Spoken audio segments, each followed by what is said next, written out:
Welcome to 'Cause We're Nerds, the podcast that covers trends and new releases in comics, movies, video games, board games, and much more. I'm your host Caleb, and with me is my brother Jacob. Hey everybody. Following our Mismatch March theme, today's episode is a bit of a smorgasbord. We'll start off with the Battle for Rokugan board game and finish up with the Jump Force video game. What will we think? Find out on 'Cause We're Nerds.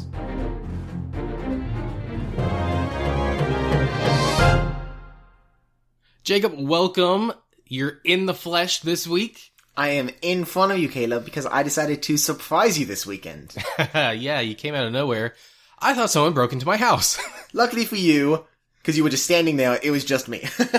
Yeah, so literally I had just gotten home from work, and I was coming back into like the kitchen area, and I heard these steps, and Courtney wasn't home yet, and I wasn't sure what was going on. Yeah, I had coordinated it with Courtney, though, to make sure you didn't have any plans, because knowing my luck, I would have gotten up here, not told anybody, you guys would have been going out of town. So. Yeah, that would have been bad. But, yeah, it's good to have you here, man. Thanks for coming down. Yeah, man, it's been fun so far. Yeah. I leave later today, but we've had a blast playing some Battle for Rokugan? Rokugan, that's right. Rokugan. So, it's been a while since we did a board game episode. I feel like we can't say it in the title and in the intro if we don't actually do it. That's true. I don't think I've ever done a board game with you. No, on an episode. I think we've only done one actually. It was like the top or best. I think I titled it best board games or best tabletop games, and I did it with Zach and Blaine. Yeah, I think that's right. Because I was trying to think. Yeah, I was trying to think if I had done one with you, but I think you've only done one, maybe two. You might have done two. Maybe. Just a quick one, not like a whole episode. Yeah, well, I think we've talked about some. But, yeah, because most of the people that are on here, me, Zach, Blaine, you, we love board games, we love tabletop games, but we just don't have a lot of time to play them, and we're all scattered about, so I think that's part of it, too, is, like, for me and you to play, we have to be in the same place, and you live an hour and a half away, which isn't terrible. But, you know. Better than our cousins, 24 hours away, so. Yeah. Oof. Yeah, a lot better. Alright, so let's get into it. So, we're talking about Battle for Rokugan. What is this game? This is a game made by Fantasy Flight. It was released a couple years ago. I don't know exactly. I think maybe 2 years ago. It is a, what do you call it? Like a land control style game where you're trying to vie for the most territory. It takes place in the fictional world of Legend of the Five Rings. That's a series that's got novels and, I almost said novels and books. Same thing. Novels, novels and other board games and card games and stuff. So it's like a whole thing. It started in, I think, 95, and it's been going for a long time, but I don't know anything about any of that. The only thing I know is the game that we played. Yeah, I was going to say, Caleb, you don't need to know anything about the series of the Five Rings for this game. Like, there's no like it's not a game that you have to play past games to understand. Yeah, it's pretty self-contained. There is some flavor text in the manual. I call it a manual, the rule book. But it's not like, I mean, it's there if you want it, but you really don't need it. The world itself is sort of a fictionalized feudal Japan. There are some mixes of like China and other Asian countries in there, but if you're just looking at it, you're going to think it's more like Japan. Yeah, and if you're listening to this right now and you're trying to get a layout in your head, think of like a Risk board game. Mm-hmm. That's kind of exactly how it's laid out, but in a fictional feudal Japan. Yeah, like you said. Yeah, it's definitely Risk with some extra layers on top. If you've ever played Rising Sun, is a pretty big tabletop game. It's that, but dumbed down. So it's kind of in the middle of Risk and Rising Sun. Rising Sun is great, but it's got a ton of miniatures. It's got a ton of boxes. It's a lot to set up. There's a lot there. It's a lot of storage space. It's a lot to keep up with. Risk is great, but maybe it's too simple for you. Or maybe the game goes on and on forever. This game is in between where there's some extra stuff going on, but there's rules in place so that the game isn't going to go on forever. And also, it's enough that it's not just boring. Exactly. And this game is meant for 2 to 5 players. I don't know if we said that already, but there's a possibility you could have 7. There's 2 or 3 cards that you're kind of missing, but you could walk around it. There's definitely 7 different territories, like you talked about, Caleb. Basically, how it's set up is different landlords control different areas of the map. And so there's 7 different kingdoms that you could think of. And how the game is set up is normally there would only be 5 of those playing, but like we talked about the other day, you could play with 7. You could play with 7, but the issue is, I think if you do that, 2 or 3 players are going to be knocked out of the game very early. Mm-hmm. And if that's something you're fine with, you could probably try it. But most people aren't going to be fine with that. They're going to think that that's boring, or, the people that are knocked out aren't going to have a good time. So I think that's why they bumped it down. But yeah, to give an overview, so in Risk, you've got like the little countries that you vie over. In this, they're provinces, which makes sense with the Asian theme. And those provinces are grouped into territories instead of countries or continents, the way they are in Risk. And typically a territory is made up of 3 provinces. There's a few that have 4. I think there's 2 that have 4. But other than that, once you control those 3 different areas, you control the whole territory. Yeah, and there's also 2 others that are one-offs that only have 1 province in them, but they don't really count towards your winning points. Which is a good point to talk about how to win this game, is at the end of the game, you want to have the most honor points. And there's several different ways to get points, like we'll discuss, but the main way is to control provinces and to control the entire territory. Yeah, so in the course of the game, it's 5 rounds for the entire game. And in one round, basically, what you do is everybody gets troops. They are allowed to place them out onto the board, but nobody knows what those are because they're these tokens and they're placed face down. Then once everybody's done placing them, they flip face up. And you commence with the battles, right? After the battles are over, people have control of new territories, and then that will play into the points that you end up getting at the end of the game.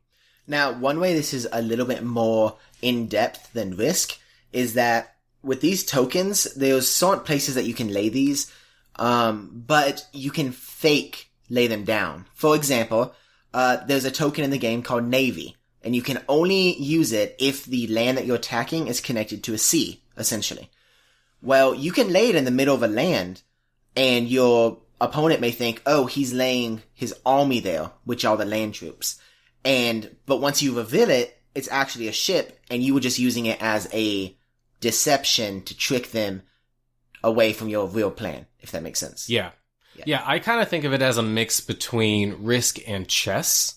Mm-hmm. Because this is very much more strategic than Risk. I mean, Risk you can be strategic, but it's a lot of, do I attack or do I not attack? This is a lot more of, where do I attack? When do I attack?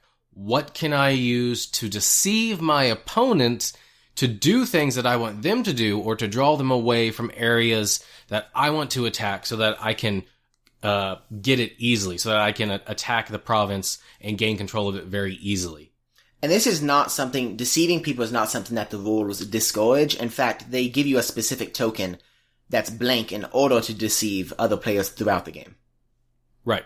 Yeah. So, we've talked about these tokens. There's 3 main types of tokens. There's basically your infantry, there's your navy, and then you've got these special spy thing called ninjas. Or Shinobi. Mm-hmm. Which is Japanese for ninja. And each one plays differently. Like Jacob kind of said, you can basically use the Navy on areas that are beside water. Coastal provinces. You can use the infantry on any area, so long as you're beside it. And then your shinobi can kind of be placed anywhere. They're like your trump card. And they're very powerful. But another cool thing about this game is that not only do you have those, you have pieces that kind of affect the way battles turn out. One of them is called a raid, and it basically takes a province out of the game so that nobody can vie for it anymore. The in-game story of that is you burn the whole province. Very feudal Japan-esque. And then you also have blessings that you can give to your troops to increase their battle power. and there's one more. Diplomacy. Diplomacy. Which basically means that if you play it, you cannot attack from that province, nor can you get attacked. Essentially, you have that province for the game unless another card specifies otherwise. And that's pretty much the gist of the game. I know listening to this is not very easy to imagine what's going on, but the game is actually very simple. There are some cards that you can get as you play the game. You get those if you own all of the provinces in a territory at the end of a round. But everything else is pretty self-explanatory. It's pretty simple. Jacob and I have played it twice now, and it took us the first time an hour and a half. Yeah. Even though we had to reference the rules a lot. The second time, it took just over an hour.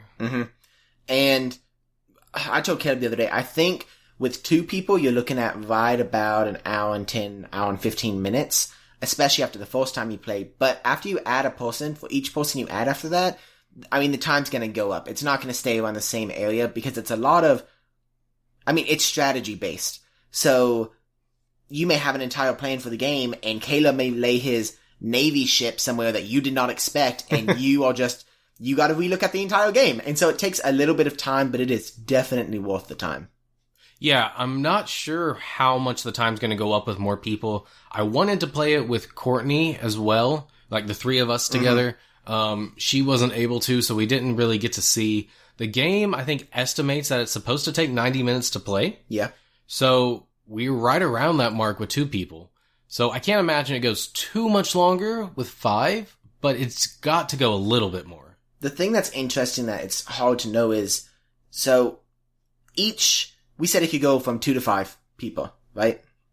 And so basically the way the teams work in the game is that you're different clans is how I think of it, right? So you have like a dragon clan, and you have a unicorn clan, and a phoenix clan, a crab clan, scorpion clan. There's a bunch of them. Yeah. So there's 7 of them. And each person is assigned a clan. So each person has their own clan. They're acting as that clan's daimyo.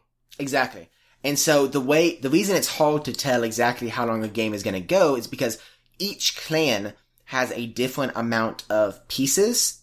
Army, infantry, if you want to call them that, navy, things like that. But they also each have a special ability, which doesn't complicate the game a ton, but it does change a little bit. So it's hard to tell how much time exactly that would add. Definitely. I actually bought this game back, I think during Black Friday. They had it on sale. I'd been thinking about it for a while. Last year, when I went up to Minnesota to hang out with Zach, we actually went to one of the Fantasy Flight stores because they're headquartered up there. And I saw this game and I thought it looked really cool, but I wasn't quite sure. And then on Black Friday, it was on sale. I'm just now getting around to it. What is that, 4 months later? So that tells you how often I get to play games. But this is really fantastic. I think I paid maybe $20 for it, $20-$30 for it. I think it's definitely worth $40, maybe 50 or 60. That's getting a little high up there because it's pretty much a board game with a bunch of tokens and some cards. There's not a whole lot of components to it. But gameplay-wise, this is fantastic. I think this is probably something we'll play a lot. Oh yeah, definitely. And I don't know, I had mentioned it briefly. Do you know if there's any expansions? We had talked about it briefly. I think you said you didn't know if there was any. I don't know. If I can check real quick. Yeah. Because it would be easy to check because the way the game is set up is on a whole side of the board is just the land kind of ends. So you could easily make another board for, like a extra content piece and just have it at the end. But I'm not sure if there actually is one. Okay, so I'm looking right now. It says on Board Game Geek there are no expansions. There are 7 different versions, which look just to be language differences. Looks like there's only 1 edition of the game so far. Interesting. It did come out in English in 2017, so it has been like 2 years or so, a year and a half maybe. So there is a possibility that they might make I want to say DLC. It's not DLC. Yeah, it's not a video game. That's for video games. But that they might make Caleb, help me out. What is it called? Expansion. Thank you. Man, I keep thinking of DLCs. But yeah, like I said, I think it's a super fun game. I think the time is really good amount of time to play a game. It doesn't take forever like some of those games like Carcassonne can take a really long time. Yeah. And I love those games, but sometimes, you just want to sit down and you have maybe 2 hours to play a game, an hour and a half, and this would be perfect for that. And also I like this because 2 people is a good number. And some of those bigger games you can't play with just 2 people because there's too many pieces or it takes forever.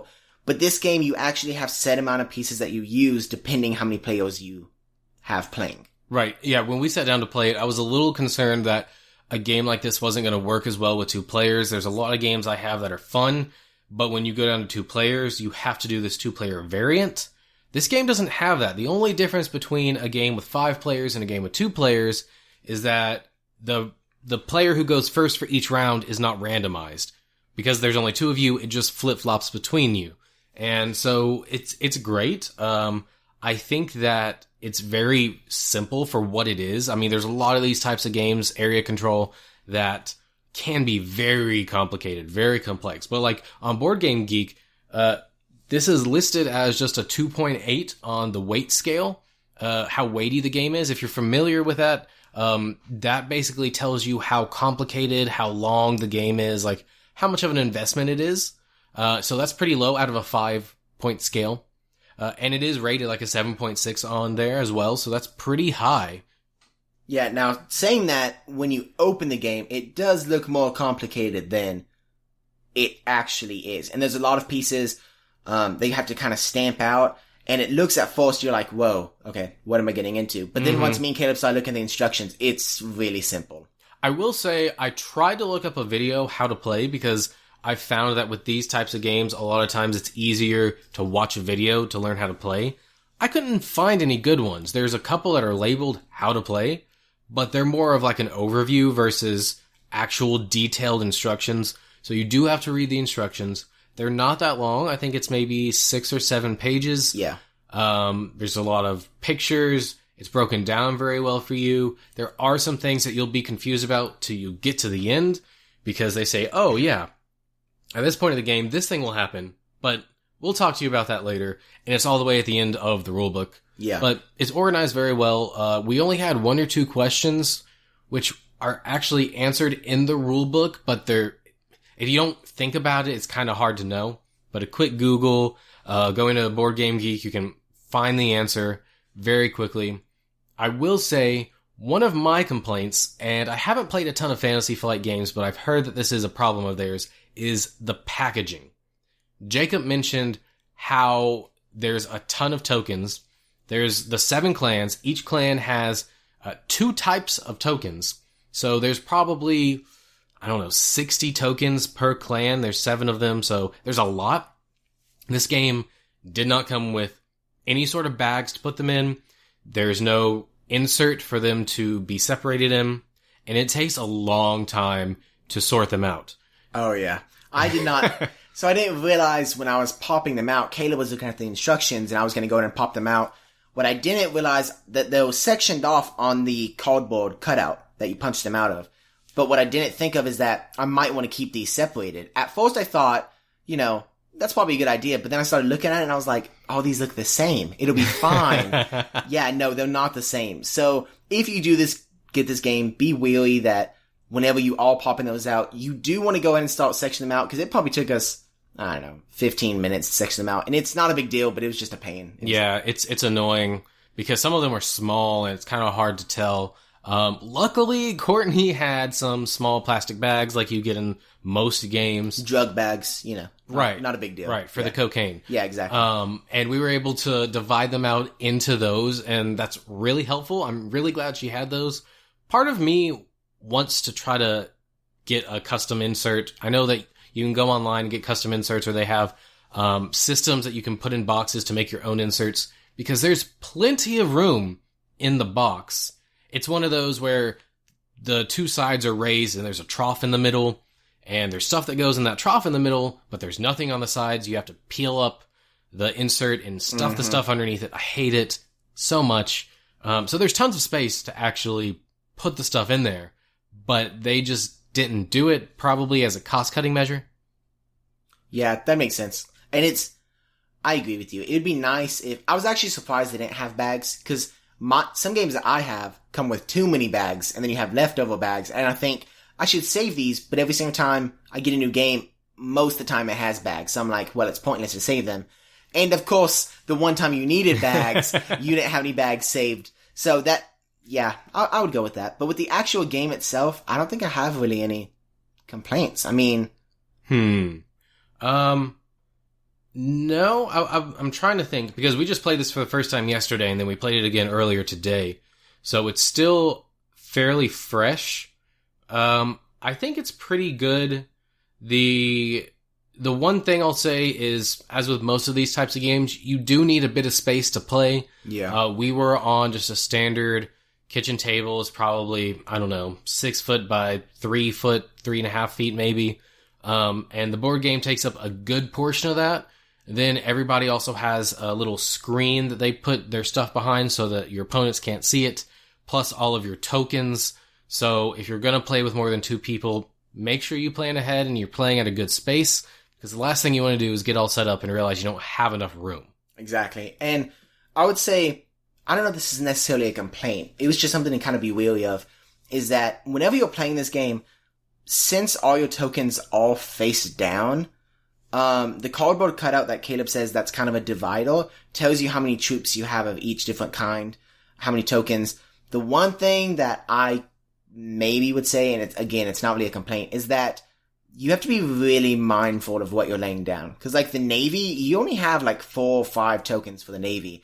And so if you're not really paying attention that you've started to use these Navy, then you're going to get to the end and really need Navy and look down and realize you've already used all of them. Mm-hmm. Because we won't get into specifics, but there is a way to save tokens from previous rounds if you use specific other tokens. So Navy may be something you want to save, but that's my only thing. You do get a discard pile, which I'm sure you could look at, I guess, if you wanted to, if you were really curious. Mm-hmm. But, yeah, other than that, the divider that you were talking about, that you lay your stuff behind, is really nice because it has what each token does on it. And it also has your clan's special ability on there, so it's a nice reference to have instead of constantly having to go back to the instructions. Yeah. I will say it would have been nice to have a step-by-step overview of the game. There is one on the back of the rulebook. There's a couple of things that are left out of that I wish weren't, and it might have been nice to actually have one that was separate from the rulebook so that you could set it off to the side. Once you've played this 2 or 3 times, I don't think you're going to need it. But to get started out, sometimes there's just a lot going on, so that would help a lot. Going back to what you said, though, about the different tokens and when you can play them and stuff, I actually think that's a really cool thing about the game. Mm-hmm. For me, keeping up with the ones that I had played wasn't very hard, but what you can also do is basically count cards and keep track of what your opponent has played, so that you know, say it's round 5, and you know they've played all these other things, you know that what they're laying down this time can't be any of those because they've used them all. If they have the same amount of troops that you do.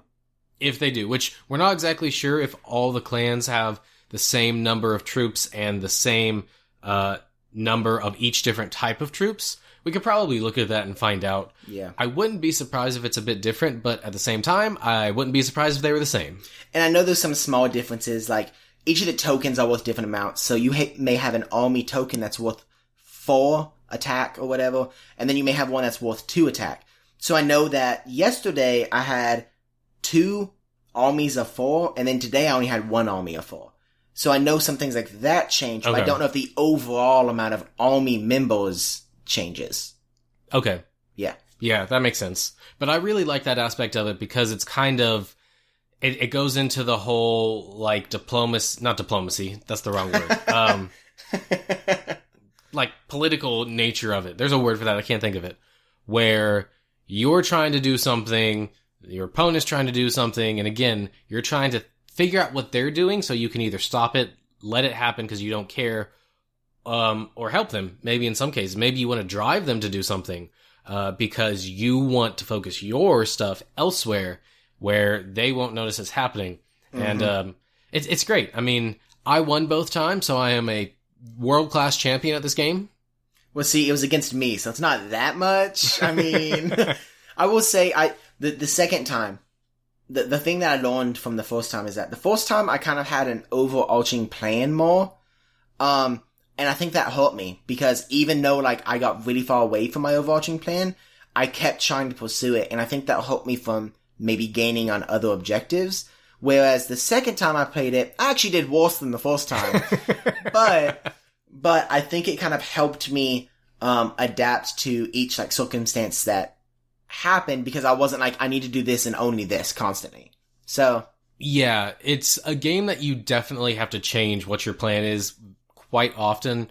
At the start of the game, you do get a secret objective that you get a lot more points for, and if you complete it, you get those points. So that's something that you probably want to do, but aside from that, like how you're going to do it or what areas you're going to try to take over, anytime a piece is laid down, that can change your entire plan. And so you really have to be flexible, but at the same time, if you are only flexible, you're never going to accomplish anything. Yep, exactly. There's that very fine line that you kind of have to ride the fence on.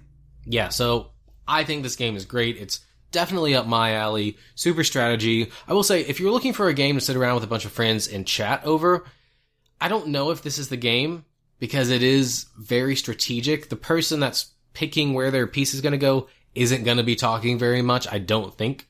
So not maybe necessarily a party style game, but if all of your friends are into tabletop gaming, if you like games like Carcassonne or Settlers of Catan or even Risk, anything like that, this is the game for you. Yeah.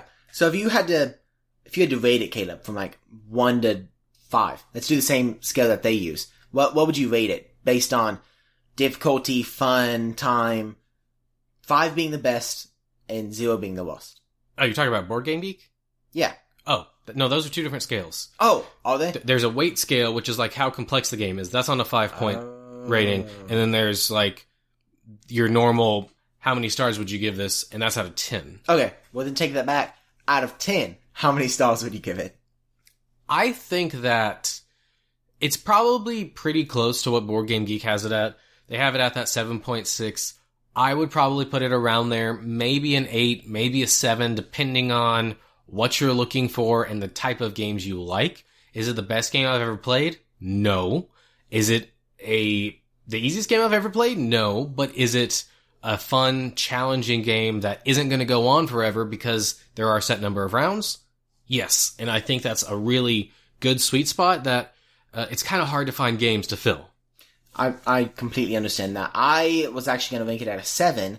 The reason I'm not going into an 8 is just for the sole fact that I feel like if you played this lots of times, you would kind of get tired of it. There's not a ton of variation. There are all those certain cards that change the map, like, and take things out, so that is nice, but games like, that we've talked about in the past, like D&D, I give higher numbers, but that's just because the variation is there, and with this game, I could see how you would get tired of it, but I easily think you could play this several times before thinking, let's change to a different game. Yeah, I see what you're saying.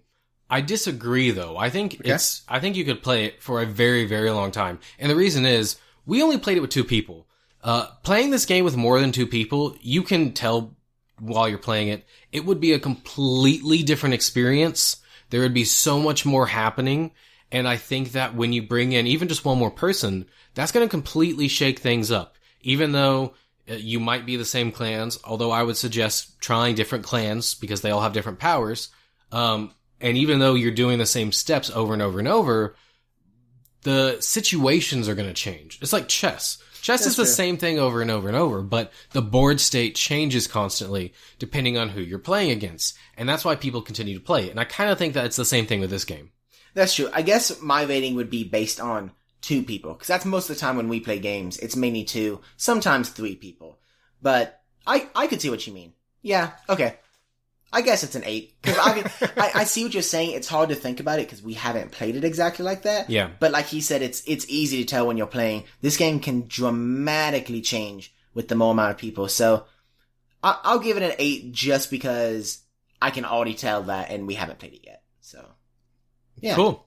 So I will say, if you like this game, if you play it and you like it, there is another game that it's not the same thing, but I would classify it in the same category, and it's called Starship Samurai. I'm pretty sure I've talked about this on the show before. I actually bought that when I was in Minnesota at the Fantasy Flight place. I don't think that one's made by Fantasy Flight, but that's also a lot of fun. It also involves trying to control areas, but in a much different way from this game. So check that out if you think you like this one. That game is a lot of fun. We played it twice, I think. I'm pretty sure I lost both times in that too. But I'm not that bad at board games, guys. Caleb's just really good. So it's fine.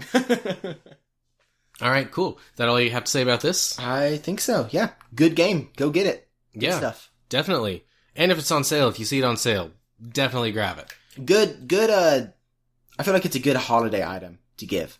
Like, if you know somebody that likes board games, this would be a pretty good, because it's not super hard, doesn't take a lot of time. This is a good holiday gift. Yeah, I totally agree with that. So, we're going to change gears just a little bit, and we're going to jump into Jump Force. No pun intended. So, Jump Force is a video game. It is the latest in the Shonen Jump video game series, most of which have not actually come over to the US. I think the first one that came over was called J-Stars or something like that. It came out several years ago. This one is a game that was coming out to celebrate, I think, their 50th anniversary, which was actually last year, but it came out this year. So what I'm basically saying is it's a fighting game. It's got characters like Goku and Naruto and Yu Yu Hakusho characters, stuff like that. And yeah, that's what we're going to talk about. I actually bought this game when it came out, like 2 or 3 weeks ago. And you have an awesome statue that came with it. Oh yeah, I should probably talk about that. So the main reason I bought this game, pretty much the reason I went to purchase this game was because of the statue. If you got the collector's edition, which is different from the deluxe edition, which is different from whatever other editions they had, there were a lot of editions. Golden, platinum, stained deluxe. Right? So many. It's a Japanese game, so it'd probably be like collector's S plus diamond edition. But I bought it just because of the statue. And the statue is really awesome. It's a statue of Luffy, Goku, and Naruto, obviously from One Piece, Dragon Ball Z, and Naruto. And they're all together. They're standing like in this rubble, and they're all facing different directions. It's really cool. I like it a lot. So that's why I bought it way back when I pre-ordered it. But as the game was getting closer to coming out, I was getting more and more excited for it because of the stuff I was seeing. Mm-hmm. This game, I feel like this game had a lot of attention for the trailers for the game. Yeah. Same thing. For the trailers for the game, because this was, the graphics, first of all, look really, really good, especially in the trailers. And it kind of blew me away, and I had never seen a game like this. I know you said there have been other games like this, but a lot of them haven't come to the US. But this game is awesome. I just started getting into anime, like I've said before, a couple years ago. And so I haven't seen a lot of animes that are in this, but I have seen several that are. And so watching the trailer and seeing, Goku fighting Naruto, fighting Frieza was just awesome. So I was excited. I didn't buy it just because I wasn't sure how it was going to be. And I knew Caleb was buying it, so I was hoping I could play it here before going out and getting it. And, yeah, so Caleb, what are your opinions on it? I guess I'll let you start because you've played it more than me. And... Yeah, so I'll preface this by saying when I first saw it, I was like, oh, cool, but also this is weird because the environments are not necessarily photorealistic, but they're very realistically rendered. And the characters, they've done something that I haven't really seen in a video game with anime before, which is where they try to make them look more realistic. They still have the same proportions and everything, but like their clothing is textured the way real clothing would be. Their hair has textures as well. Things that we haven't really seen before. And I wasn't really sure. It looked like it was a game that was hard to follow. Watching the trailers, like there's a lot of particle effects going on. There's a lot of movement. Things are very fast. And it would just be hard to keep up with. There's a cutscene for every, ultimate, every big attack you do, so like in the trailers when we were watching it, and even when they released the gameplay, whenever it showed, let's say, Naruto using Rasengan or something like that, it would have a small cutscene, even though that's not his main ultimate. And I was thinking, how are you gonna remember, like, where the other person's at, what to dodge, what to, like, do? Because too many cutscenes is a bad thing, but no cutscenes is also a bad thing. Well, it can be a bad thing. In my opinion, yeah. It's all about the style of it. Yes. So that was my opinion coming into it. I was a little bit worried as it got closer and I saw more. I was a little bit more hopeful, but I was still concerned about being able to keep up with the action. When it came out, if you've been following it, you'll know that there was some pretty intense backlash against this game. A lot of people saying that it's not finished, and there definitely are pieces of that. The main component of that I'll complain about is the story. This game, when you start it, it immediately throws you into the story. You don't get a menu. You have to do the story until you get to the hub world, which takes, I don't know, an hour and a half, maybe an hour and a half to get there. And the idea of the story, I think, is pretty interesting. All of these shonen characters have been thrust into our world, the real world, and you're a bystander on the street, you get hit, you get revived by Trunks, and now you're a shonen character, you're a fighter. And you have to help defend the world against the intruders like Frieza. But the way it's executed is pretty poor. The opening scene is okay, but once you get past that, there's a lot of really terrible animation. There is just some strange camera work. There's things, it's not very interesting. Like if you've ever seen a really low-budget Japanese game where all the characters are just standing around, the camera stays in one spot, and they talk for 10 minutes? There's some stuff like that. When it came out, you couldn't even skip those cutscenes. They've since patched it so you can, but those kinds of things definitely hold the story back. As soon as I got to the hub world and I could shut it off, the first time I didn't even go into any other fights. So that kind of tells you, because I'm a pretty big fan of a lot of these series, Dragon Ball and Naruto specifically.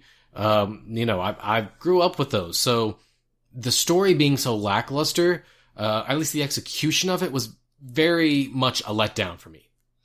And so I haven't seen the story at all, because like I said, I came up here to surprise Caleb, and we just played the multiplayer, and we looked at the hub world. I would say from what I've seen so far, even when you get to the hub world, Caleb will agree with me, because he was the one that was showing me, it's kind of lackluster. There's a few really cool pieces of it, but they haven't done anything with them. It looks like, for example, you're in like a floating spaceship weird thing, and you can go in different areas, and it has parts from the individual mangas, right? So there's 3 parts. There's Naruto's world, which is the Leaf Village.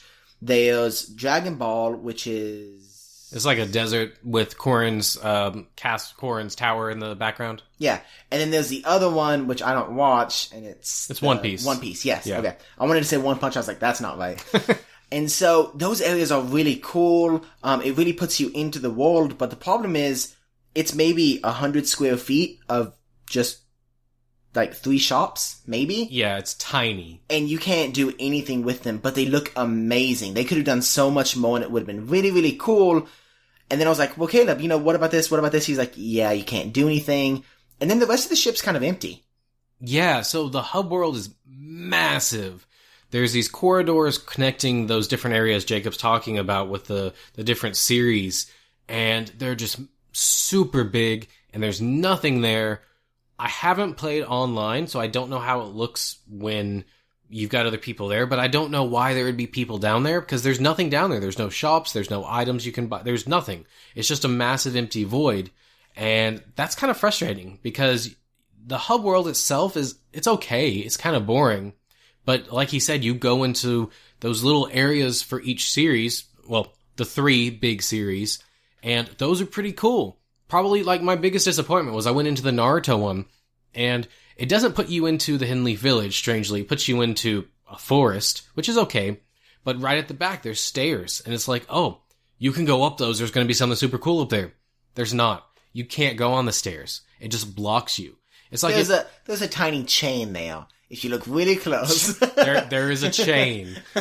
But it's like if you just would have spent some extra time fleshing out the hub worlds, that would have been so cool. I mean, imagine being able to walk around in the Hidden Leaf Village or in the desert or going into Corrin's Tower and being able to walk around for Dragon Ball. I mean, things that would be really cool, they just didn't do, and that part of it definitely feels like the game isn't finished, or it feels, to me, it feels more like a low-budget Japanese game, which is where they just throw in some stuff very small. I mean, a hub world is a very Japanese idea anyway. If you've played Dragon Ball Xenoverse or Xenoverse 2, they've got it in there. I didn't like it there. I like it a little bit more in this game, but not my cup of tea. Yeah, so for those of you that have played Destiny, the hub world on Destiny and Destiny 2, this one's actually bigger than the one in Destiny, but there's less things. So I know that some complaints in Destiny was that the hub world's really big, but there's not a lot of things you can even do in it. There's some things that'll spread out and it takes a while, to run way over there and then run all the way back. This game seems like it's worse. You have the central location, which like everything is in, and then it goes into all these corridors, like Caleb said, and there's nothing there. So it's almost like they added that, thinking, oh, we're going to add stuff in the future and we can just add on to this. But I don't know. It's so empty and it's giant. Like Caleb said, there's no need for it. Yeah. Another complaint I have, it's not a big complaint, but it feels like a massive missed opportunity. This game is Japanese audio only. If your dubs not, or if, I was going to say it wrong. If your subs not dubs, that's fine. You'll love it. But for the vast majority of Americans that consume this stuff, they consume it from like Cartoon Network or something like that in the dubbed form. They know the English voice cast. Mm-hmm. And for a game that's supposed to celebrate 50 years, it's very strange that they didn't try to do an English version. I know that there are 40 characters in the game, so it might have been expensive, but I think that people would have gone for that more. I mean, I know Dragon Ball FighterZ comes, and that defaults to Japanese, but you can actually go in and change it to English. They've got the English version in there. This one, there just isn't, and I don't understand why. Yeah, Caleb, I know you watch some animes with sub, right? Like you don't really care to watch it just dub, right? Yeah, like it depends on what it is. Yeah. So like, for example, I talk about Dragon Ball specifically. I haven't seen a lot of Dragon Ball, but the Dragon Ball that I have seen has been dubbed. And it's all been from the same voice actor that we saw, which is... Sean Schimmel. Yeah, thank you. I knew his first name was Sean, I didn't know his last name. Or Schimmel. I think it's Schimmel. I think you pronounce it Schimmel. Schimmel? Okay, so I'm used to him, right? Like I'm used to his voice, and so it is kind of weird when it puts you into the game, specifically whenever you're battling someone else in two-player, offline. They kind of have a little bit of dialogue at the front, just like one sentence or two, and when Goku talked, I was like, that's weird, because it's more of like a feminine voice than the English dub is, and it just kind of like, it's just a pet peeve thing, honestly. But like you said, if they would have had all the original English people doing the dub, that would have been really cool. Yeah. Well, you know that Goku's voiced by a woman in Japanese. I did not know that. Yeah. Well, that makes sense why it's feminine.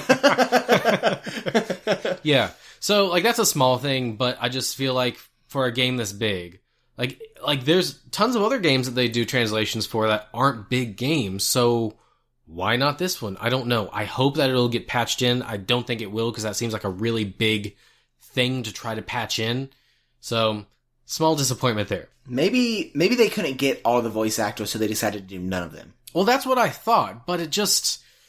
I don't know. Like, there's some series that the voice actors in the games are different from the show for certain characters. So, it's not like they've never done that before. That's true. And I know all of the Naruto people, all of the Dragon Ball people would be available, probably all of the Bleach people. I'm sure the My Hero people could have made it in. It's just, I don't know. Which is weird so My Hero's in this, but there's only one character from My Hero, which is really weird to me. I feel like there should be more. At least Might Guy, like you were talking about. Wait. Might Guy from My Hero. All Might. Sorry, I was like, Might Guy. No, All Might. I just imagine Might Guy, or Guy, looking like All Might.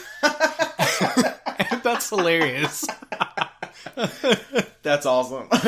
But, yeah, like there's like 6 Naruto characters, there's like 6 Dragon Ball characters, There's like 4 or 5 One Piece characters, but then all the other ones are kind of small, but My Hero, I feel like they would have had more, but there's only, Deku. They've only got Izuku in there.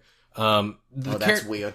I said Deku, you said Izuku. I was like, Izuku Midoriya? Yeah. Deku? Yeah. Why just always call him Deku? Anyways. So let's talk about the roster for a second then. The big three obviously have bigger rosters than the rest, like you were saying. But it does feel strange for a game that, again, is supposed to celebrate 50 years. Most of the characters in here are fairly recent, like from the last 20 years or so. There's several series in here that I haven't watched, and I'm only sort of familiar with. But the ones that aren't are, I think it's Demon Hunter is in here, Saint Seiya is in here, Dragon Quest, which isn't even a show. That's a game. It's just weird that he's in here. And there's 2 of them, right? No, it's just the one. There's just the one. And I'm trying to think of anyone else that's in here that's older than that. And I can't think of any. And you might say, like, well, that's about the same age as Dragon Ball. And I guess it is. But Dragon Ball has kind of remained in the public conscious. Most of those others haven't. It's weird that there's not more older ones that are in this game. I'm going to see if I can name off all the series in here. I'm not sure if I can. There's One Piece, there's Dragon Ball, there's Naruto, there's Bleach, there's Black Clover, which just has Asta, My Hero, which has Izuku, there's Dai from Dragon Quest, there's the main character from what I think is Demon Hunter, there's the 2 knights, the red and the green knight from Saint Seiya, they've got Jotaro,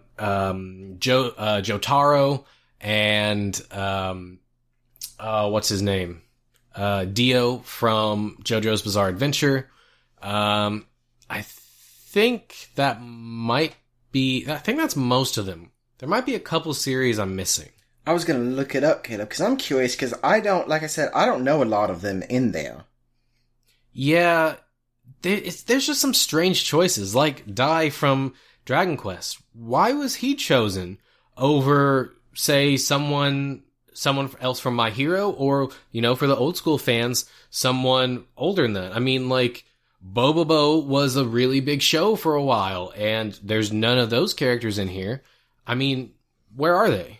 Okay, so, Caleb, I won't say who's from what, but the series that are represented are, like you said, Bleach, City Hunter, Dragon Ball Z, Fist of the North Star, Hunter x Hunter, there's JoJo Bizarre Adventure, My Hero, Naruto, One Piece, let's see, Rurouni Kenshin? Oh yeah, Rurouni Kenshin. I can't believe I forgot that one. Saint Seiya, Yu-Gi-Oh! Yep, Yugi is in here. Yu Yu Hakusho, I had it right the first time. They have some, new character, evil, and new character, good? What? I don't know. It has a list of all the characters that are in it, and then the animes or those series beside them. Oh yeah, those are story characters. Okay, I was gonna say, I bet those are just new characters for the game. Okay, so I missed a couple there, but and I guess it's City Hunter, not Demon Hunter. I was thinking of, but yeah, it's just strange the selection they chose. There are some of those classics in there, like Dragon Ball, Rurouni Kenshin, Yu Yu Hakusho, which super glad my boy Yusuke made it in. I was really hoping he would. But yeah, it's just odd considering, like, if you look at the rosters for the other games that didn't come to the US, there's more variety. And I don't know. I don't want to harp on this for too long, but it's just weird. Now, talking about the roster, this is just super quick. Why not add, and this is just nitpicking, why not add 10 more characters and have 50 characters for your 50-year celebration? I mean, I'm just curious. Like, that makes sense. There is a DLC pass that's out that you can buy that's going to add 9 characters. Okay. But that puts you at 49. Does it say where they're from? No. They haven't said who they are yet. I would be shocked if All Might wasn't one of them. Mm-hmm. Maybe some more people from Black Clover, since both of those are pretty big right now. Beyond that, I have no idea. Yeah, because I was thinking, from Yu-Gi-Oh, you really only need Yugi. Like, that's it. Kaiba. Like, Well, kind of. Well, okay, see, because Yugi's attacks are cards. He uses the cards. So no matter who you pick, if they're still going to use the same cards, if they're still using cards, the attacks are going to be kind of the same. You could change. No, they won't. That's like saying all the people punch, so they're the same. Okay. Well, okay. In my head, I'm thinking there's no variation between them, because in lots of other characters, there's huge variations. You know, like you have, I can't even think. You have Frieza and Goku, which movesets are like completely different. Mm-hmm. But I guess if you are using different cards, they would be okay. They'd be different attacks. Yeah, I see it now. Anyways, I like most of the people that are in here. I don't know a lot of them. But the people that I know, I'm really glad they put in here. There are those few, like All Might, that I really hope they add, because that'd be awesome. Yeah. But talking about the gameplay specifically, my biggest thing with this, and if you haven't played, you won't really understand, but when you are getting hit, or about to get hit, right, you can do kind of a substitution or a counter. It is really hard to counter or substitute, and I don't know why. Like... Yeah, I think that's just a practice thing, though. I don't know. I don't know. It was funny, because me and Caleb had played for a little bit, and I maybe substituted or countered maybe 2 or 3 times when I tried to do it like 15 times. Well, Courtney's like, I want to play, and Caleb said, okay. Courtney plays her very first time. She does it like 20 times. She's countering everything, and me and Caleb just look at each other like, how? What do you... how? And, I don't know. That's really my only big complaint, other than some of the camera angles are weird. Like when you do really big attacks, and it kind of zooms in behind the character doing the attack, it's kind of hard to see where you are and how to dodge that attack. Yeah, that makes sense. I mean, that's the only thing. Other than that, I really like the cutscenes that come along with the attacks. I really like the graphics. I like how the world kind of changes with your attacks, but it doesn't stay changed. I kind of like that. Yeah. Yeah, so my outlook on this is, I'm going to say right off the bat, if you're a fighting game fan, like a Tekken or a Street Fighter, this is not for you. This is not that style of game. This is a fun fan service type fighter. Think of something like the Naruto Ninja Storm games. It's very similar to that, actually. I actually like it a lot. I don't know if it's balanced or not. Some of the characters seem a lot stronger than others. Maybe it's because I haven't spent enough time with the other characters. But yeah, my biggest complaint is kind of what I said my worry was going to be, is it can be tough to tell what's going on at times. It's not as bad as it is when you're watching someone play, but because the camera angle is kind of like shoulder height set back behind the person, it's hard to see in front of you sometimes. If they would have just raised the camera a little bit more, it would have been a lot easier. Like, say you're Goku and you throw out a Kamehameha. You're kind of blind. Yeah. And it's frustrating sometimes. Or like if there's a bunch of stuff going on, you have no idea what just happened. So that's frustrating, but if you're a fan of these anime, if you're a fan of like this type of fighting game, it's really good. It's very fan servicey. It's a lot more fun playing with Jacob, playing with a friend, than just playing a computer by yourself. I think that's probably going to play into it a lot, whether you like this game. And I mean, I don't know. It's pretty cool. The characters actually have levels. You level them up. I'm not sure what that does. I don't know if you can buy different attacks for them. I don't think you can. You do create your own character for this game. The character creation's kind of poor because it's basically the hair and the clothes and the facial features of all the characters that are already in the game. Yeah. But you can customize that person's attacks with the attacks from all the other people in the game. But it's pretty cool. Yeah, I'm not sure what else to say about it. Oh. The UI, I think, is a bit poor. So there's 4 gauges, but if you were to look at it, you would only see 2. You've got a health gauge, like a ki/energy gauge. There is I think it's called a mobility gauge, and then there's also like a power-up gauge. The ki/energy and health gauges, super simple. They're up at the top. They're always there. The mobility gauge, which is actually what you use to dodge stuff and to counter stuff and to rush towards people, that is a gauge at the bottom of the screen that only appears when you're using it. And I have still yet to see that. You've told me 3 or 4 times and I was looking. I still haven't seen that gauge. Yeah, that I think is very poor design because you're never quite sure where it's at or when you can use it. And there's cooldowns for things after you use part of that gauge. So that's frustrating. The other thing, it's not as bad, is your power-up meter is basically a bar that goes around your character's picture icon at the top. Super skinny, though. It's very small. You could easily miss it several times. Yeah, very hard to see. Knowing it's there, it's not as bad. It is pretty bright. But if you've never played before and you're trying to jump in, it's not great. So I wish that was better. I think they tried to minimize the UI so you could see all the beautiful graphics that they've made. But it's just, if you're taking things away and it hinders the gameplay, it needs to go back. One other complaint you had, Caleb, was the maps, right? So they only have 3 maps from the mangas, and then the rest are real-world places like London, New York. The in-game ones are the Leaf Village from Naruto.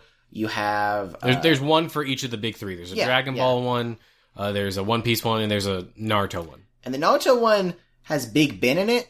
From London, which is kind of weird. we noticed that one of the last times we played. I'm guessing the Dragon Ball and the One Piece ones also have real world stuff in them. We just haven't noticed.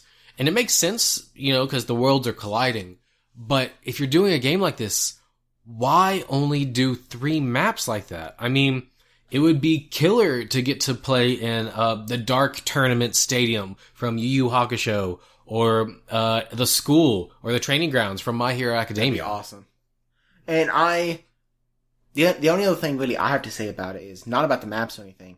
I mean, the maps look great, but my thing that I really, really like, which we figured out today when we were playing, is that power-up gauge that Caleb was talking about. For certain characters, whenever you do it, it changes the appearance of the character.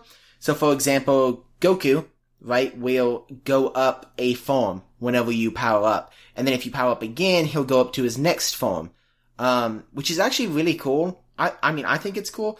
I didn't want to say it because I don't know where people are with watching it, so I don't want to Oh, no, people know. Like, if you hit it the first time, you go to Super Saiyan. If you hit it again while you're in Super Saiyan, you go to Super Saiyan Blue. Yeah. Not all characters are like that. Everyone can activate the power-up. Mm-hmm. Some of them only get, buffs, though. They don't change their appearance. Although, for most of the characters, I'd say it does change their appearance. Well, I mean, most shonen characters have transformations, so... Now, not all of them have multiple, the Dragon Ball characters. But, I think those are really cool. I think that's a really cool thing, because it shows a tiny cutscene of them evolving to whatever it is. And I don't know, I like that aspect. I think that's cool. Other than allowing you to do your big attack, I don't know if that increases your attack power. Caleb said you wish it gave them different attacks. Yeah, I wish that when you changed forms, the attacks for some of the characters changed to represent them in that form. Like, if you're Goku, you have Kamehameha, you transform to Super Saiyan Blue, it's still regular Kamehameha. There's nothing different. It feels like that's another missed opportunity. Yeah. Even if it does the same damage, just for a different animation or something, Yeah. No, I understand. I mean, that was the last thing. I like the game, personally. It's really fast-paced. It's really, really fast-paced. And I will say the button combination's a little weird. I'm sure you could change that. But to me, the button combination is a little weird. It just doesn't feel as natural as some of those other games like Ultimate Storm. Yeah. It takes some getting used to, definitely. It's very much a foreign controller layout style thing where you realize, oh, this has to be from another country because it doesn't feel the same as the games that we get here. And that's pretty normal. I don't know if you can change it.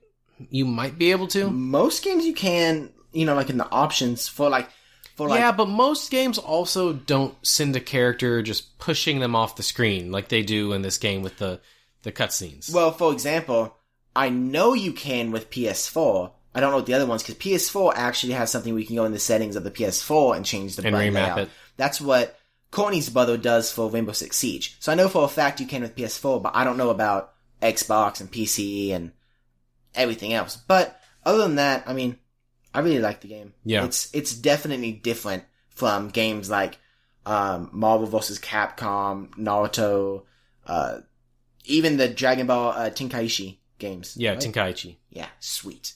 Yeah, it's. Trying to remember that. We haven't mentioned. Everybody probably knows, but it's a 3D fighter. You move in 3 dimensions versus like a Dragon Ball Fighters, or a Tekken where you move in primarily 2. Mm-hmm. But overall, if you had to give it a rating out of 10, I would say, are we talking about the entire game or just like the battling, like the multiplayer? It's up to you, man. However you want to say. Okay. I would say, from what I've heard from the entire game, I'd only give it like a 5 for the entire game, just because I feel like they missed a lot of opportunities and there's been a lot of backlash. And like what you say about the story, I'm a really big story person. So if the story's not great, it kind of hits home with me. But if you're only talking about like the multiplayer battling, I don't know, I'd give it like a 7.5. I really like the multiplayer. Okay, yeah, I'm kind of right there with you. I would say, like, as a game overall, it's like a 5 or a 6. But if you're an anime fan and you're into this kind of fun fighting, it instantly boosts the score to like maybe even a 8 or a 9. Yeah. I mean, it's not like a technically great game, but it's just so much fun to see. Oh, look, let's pit Goku up against I don't know, Yusuke, or let's pit him up against I'm trying to think of characters and I just can't think. There's 40 to pick from. Not 50. Just 40. I'm Ichigo. There we go. I was trying to think of the guy from Bleach. I was like, what is his name? I know his name. Ichigo. Goku versus Ichigo. Like, stuff like that. Or, even more fun, swordsman against swordsman. Zoro from One Piece against Ichigo from Bleach. Like, yeah. That kind of stuff is a lot of fun to see. So, if you're into that, 8 or 9. If you're not, 5 or 6. Probably don't even touch it if you're not into anime. Yeah. I'd agree with that. Well, yeah. I'd agree with that, especially if you know all the animes in here, man, that's really gonna boost that, because I only know 3 of them, and it makes it boost even more. Yeah. So, yeah, go play it. It's fun. Cool. Well, Jacob, that was that, and this is this. It's time for what you've been up to. Okay, so, I mimicked Caleb while he was doing that. I haven't been up to much. Really the only thing I've been up to is the Umbrella Academy on Netflix, which we've talked about a little bit. For those of you that don't know, Netflix came out with the original series called The Umbrella Academy. It's, kind of a superhero-esque show. Not your typical superhero at all. They don't use their powers as much as you think they would, but, it's a really unique show. It's really different. I like it a lot, but I can't even tell you why I like it a lot. You know? Does that make sense? No. Have you ever just seen something and you're like, man, I like this, and you think, I don't know, I vibe with it. Okay, yeah, I get that. Like, I could sit here and be like, yeah, it's more real world superheroes, which is nice. It's not super dark like DC, but it's not like super light like Marvel. It's something unique, and there's actually consequences to what they do, which is really nice. And it's believable too. The superpowers aren't like, whoa, that's so out of here.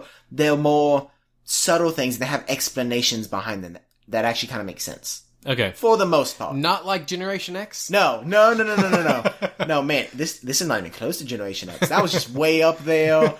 But no, yeah, it has, I think, 7 episodes. And they're about 45 minutes to an hour long. The final is a little bit longer than that. Definitely a season 2 is coming. They already announced it, actually. Did they? Yeah, I'm pretty sure that's what Courtney said the other day. Because I saw an article that said they hadn't announced it. Oh, I thought Courtney said they did the other day. Well, I'm gonna just look that up so I don't give miscommunication to you guys. Misinformation. I don't miscommunicate correct information to you guys. Because if I miscommunicate it, it's incorrect. Got it. Let's see. I'm not sure if that's how you should say that. But, it's the first thing that pops up. Let's see. Okay, well, maybe they haven't. The Umbrella Academy 2, Season 2, news, cast, AO date, trailers. Let's see. Caleb, talk for a second. What have you been up to while I'm looking at this? Oh, what have I been up to? What have you been up to? Well, not a whole lot, actually. It's been a pretty busy week. I thought I would be done with Full Metal Alchemist Brotherhood by now. I'm not, pretty much just because of you. It's all your fault. because you came up. I am really close, though. I think I've got maybe 5 or 6 episodes left. So when you leave tonight, depending on what time, I might finish it tonight. But it's still pretty good. I think I said last week, the second half is different from the first half. It feels a bit different. That continues to be the case. If you've seen Death Note, it's kind of like that, where at the middle part, like some big things change and it doesn't ever feel the same. This one isn't necessarily bad. It's just different. It's still wrapping up the same story. So, I think it's going to be great. I'm really excited to finish it. It's very easily bingeable. Again, if you haven't started it, please go watch Full Metal Alchemist Brotherhood. It's on Hulu. Just do it. I know I haven't watched that specific one. I haven't watched any of them, actually. I know there's a lot, though, right? There's several different Full Metal. No, Zach actually had the same question we talked about, I think, last week. Okay. There is the original Full Metal anime. Yeah. That they did. And that was being made at the same time the manga was being published. Okay. They surpassed the manga, so instead of doing a bunch of fillers, they just came up with their own story. Okay. So years later, they came back and said, we want to do one that's closer to the manga. That is Full Metal Alchemist Brotherhood. Okay. So, from what I understand, the first half or the first 20 episodes are roughly the same content anyway. And then there's a point where they diverge wildly. Okay. Brotherhood goes with the manga. The original goes somewhere else. I think there is a movie or two that go along with one of the series or both of them. And then there is a completely separate live action movie that Japan did, which is on Netflix right now. Okay, that's cool. Yeah, I haven't seen it. I that's on my list. I have like 20 different animes I want to watch, and that's actually one of them. Because you told me, haven't forgotten, but I still need to do that. It's one of the shorter ones, probably. Yeah, I want to finish Naruto before anything, honestly. But I'll probably finish My Hero first, because it only has like 12 episodes in the next season. Yeah. That they'll add, or 5 or 6, whatever they'll add. And Naruto, I still have like 200, 300 left. But, yeah, Umbrella Academy has been renewed for a second season. So. Okay. Yes. It was, the article I saw was from 2 days ago. Cool. So, definitely check that out. Super cool. The way they left it open. There's lots of things they can do. But yeah, so that's 2 show suggestions for you. Yeah, definitely. I was just thinking, I want to rewind for a second. Okay. Jump Force. Yes. They're doing 9 DLC characters. Who would you like to see? Ooh. Okay, here's my one problem with choosing them is I don't know who's all a part of Jump Force. For example, is One Punch Man a part of Jump Force? Like, is that part of the... It's anything that's published in Shonen Jump. Okay. I don't think One Punch Man is from Shonen Jump. Okay, well, from the characters...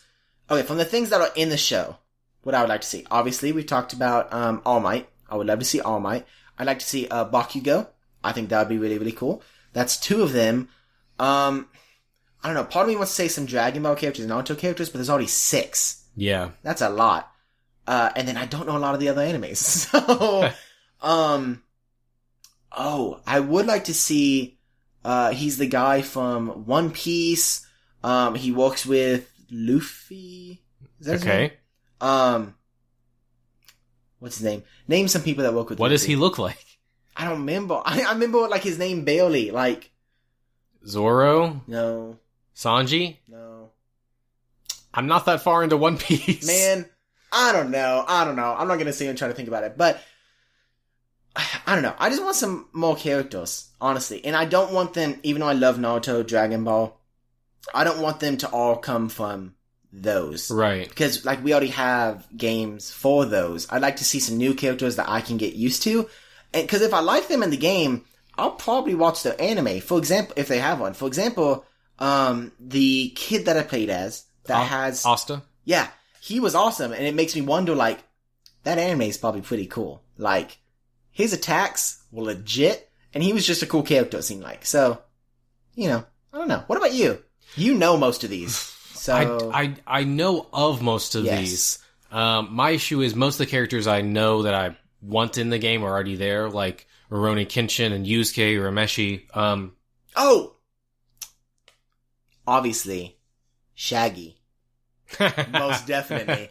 Which there is a mod on PC that actually adds Shaggy into the game at, like 5% of his power. Scooby-Doo Shaggy. Yeah. Oh, yeah. Not the rapper Shaggy. or any of the other ones. Sorry, so what members would you add? I really want All Might in there. Like, I know that he's kind of an OP character, but so is Goku and he's in there, so it should be fine. True. But I just really like All Might. And I want some, like, more weird ones in there, like Bobobo, who, if you don't know, is this massive guy with a yellow afro, and he fights with his nose hairs. I don't know what to think of that. Yeah, it's almost like Medusa. Like, they come alive and fight and stuff. So it's really weird. Yeah, I know. I can't think of any characters off the top of my head that kind of fit with that line of thinking. But that's what I would like to see. I would like to see maybe some more. It seems like the majority, and this makes sense for the game, but the majority of the characters I feel like are heroes out of the 40. I'd maybe like to see some more villains in there. I feel like out of the ones that I do know and the ones that I'm familiar with, I feel like more of them are heroes. Actually, more are heroes for sure, but almost every series that has more than one person, I think, also has a villain from the show. Because I think, like, Naruto has one, I think, kind of two. Yeah. Dragon Ball has two. My Hero doesn't have any. It'd be nice to see a villain. Right, because that's only one person. Exactly. Bleach has a villain. Yeah, right? Bleach has a villain. Yeah. Yu Yu Hakusho has a villain. JoJo has a villain. Yeah, most of them have a villain if there's more than one character. And I think it would be cool. The only other thing I would like to see in a DLC maybe would be changing costumes for the character that you can play as. I love changing costumes. I don't know, that's just me. That's a really big thing I like. And they added some for the character that you make in the game. Cause you got on and you said, oh, they added costumes. And yeah, it's just for your character. But it'd be cool, have Goku in different garments, and I don't know. It would just be really cool. Obviously, they couldn't for everybody, like Cell. They couldn't really do that. But just for some characters, I think it'd be really nice. They won't do this, but what would be really cool is if they made it more of a Smash-style game and started including characters from other companies. That would be really cool. Then you could get the Full Metal Alchemist in there. You could get all kinds of people in there. The One Punch Man, Saitama.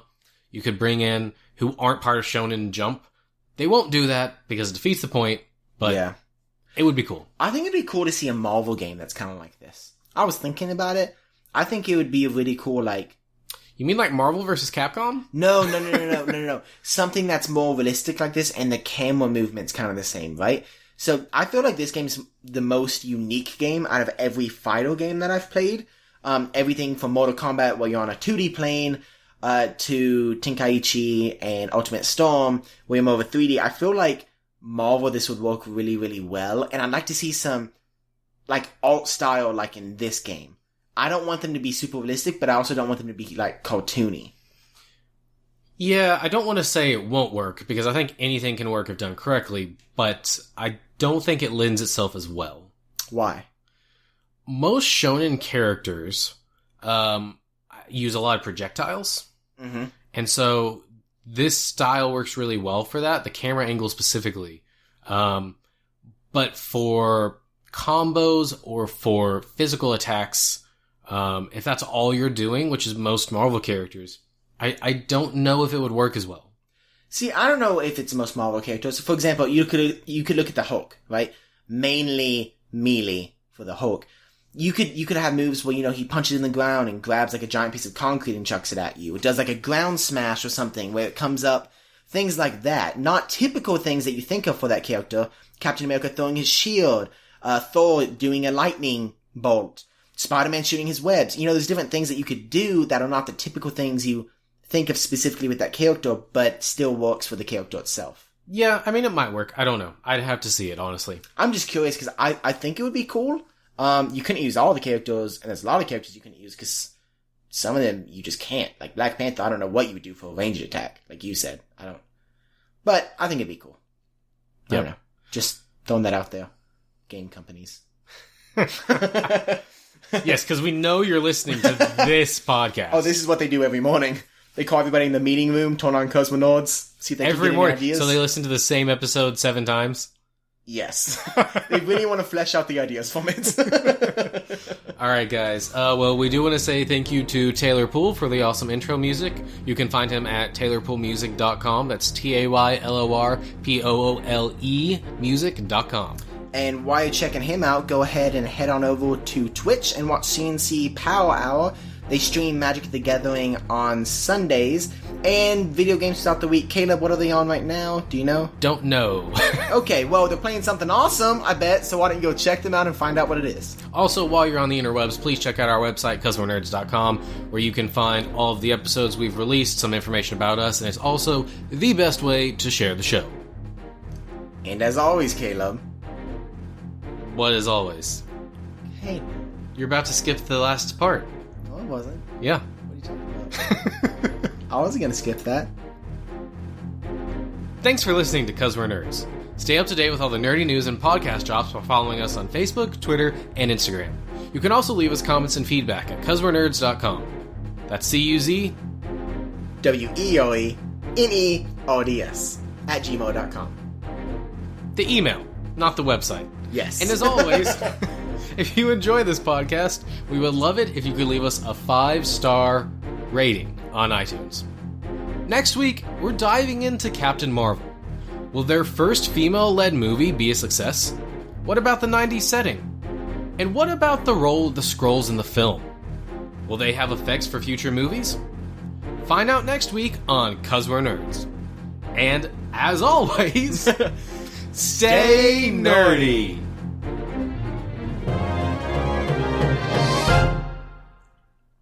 Jacob! Yes. Why are you trying to skip the ending? Okay, so here's the thing. We're not using notes today, right? This was completely off the cuff. And I was flawless. You were flawless, yes. Except for the email. Yes, which I covered you. I got you. But I was sitting here thinking, man, I want to say the stay naughty. Cause most of the time when we're doing it online, you can't, cause we can't see each other and it gets off sync and it's just a jumbled mess. Right? So I was like, I got it this time. So I said it and then you were like, you gonna skip it? And I thought of everything. I said, no, we already said CNC. We already said Taylor Poole. We already said the website. What am I missing? And I forgot the entire outro. Yes, because... What? I just tried to say words and my mouth stopped working. Wow. Because most people don't know, we actually record the opening and the closing every single time we do an episode. It is not a canned thing that we stick at the end. Yeah, because we're unique and we're just OG like that. Actually, it's just because it's easier. And we're OG. Yeah. Let's go with that. Okay. Have a good week, guys. See ya.